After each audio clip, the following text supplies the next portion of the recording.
Објавен е повикот за поднесување понуди од заинтересираните компании во рамки на вториот проект за подобрување на општинските услуги за изградба на 11 улици во општина Кочани.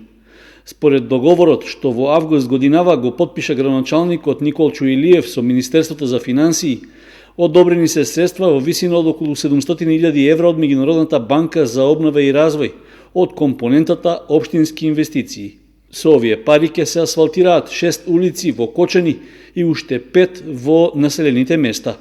Средствата се добиени под поволни услови, односно како заем ќе се отплаќаат во наредните 13 години, со вклучен грејс период од 3 години и каматна стапка што е еднаква на каматата која Македонија ја плаќа кон Светска банка. Изведувачот, што ќе биде избран согласно критериумите и процедурите на Светска банка, ќе работи на изградба на улици со вкупна должина од околу 3 километри.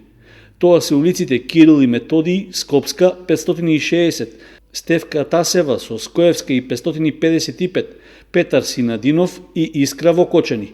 Исто така ќе се изградат и асфалтираат улиците Асном и 2 крака на Раде Кратовче во Оризари, како и Борис Евтимов и Маршал Тито во Тракање. На дел од овие улици е предвидена изградба на атмосферска канализација, подпорни ѕидови и тротоари.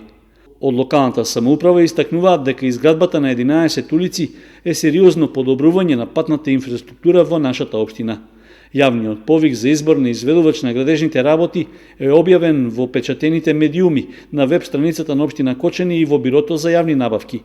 Отворањето на пристигнатите понуди ќе биде на 18 ноември.